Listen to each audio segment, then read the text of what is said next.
the former Prime Minister Raila Odinga could still be in full agreement with these happenings, especially with the killing of Albert Ojwang. Let's watch that story on the broad-based government's future in doubt.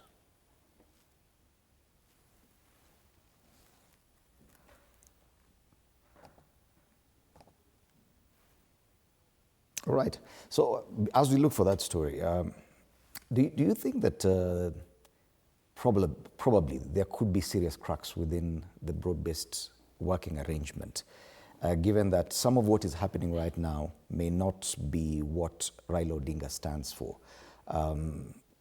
You know his history, Bwana Poghisio.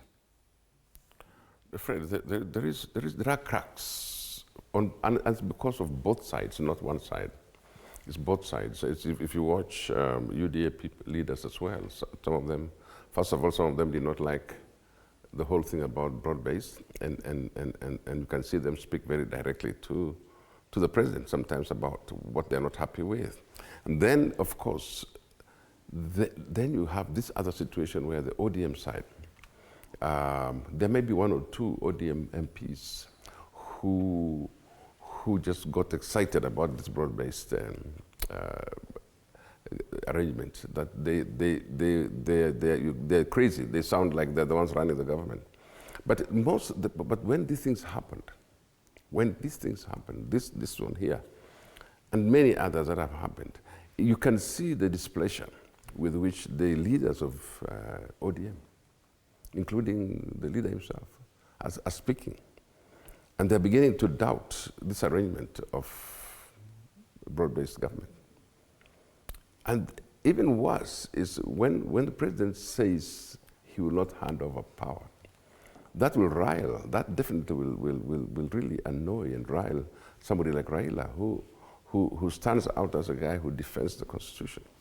And you can't say that. In fact, that headline is very unfortunate for this country. Very unfortunate. It should not come from Kenya. Mm-hmm. Even our neighbors cannot say that, and the surrounding neighbors, they cannot say that. And it cannot be said in Kenya. And so you're already offending the relationship that you thought were based on broad, just bringing peace, bring sanity to Kenya and trying to stabilize the situation. Mm-hmm. This is one of the things that was about to break that relationship, mm-hmm. especially if there are no answers. And I've heard the Prime Minister speak as hard as he could. I've heard people like Gladys Wanga, the chairman of the party, right, and so on. You find the people are saying it as it is.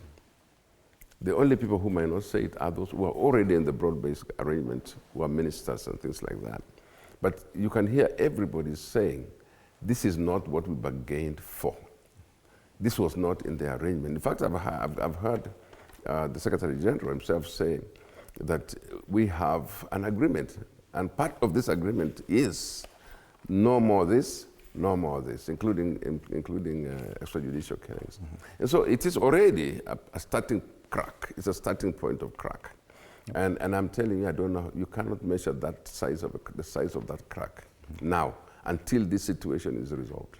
Even as we mark the anniversary of the events of the 25th of June last year, in a few months' time, I think in 2-3 months, we'll be marking the anniversary of the broad-based agreement. Mm-hmm. Do you think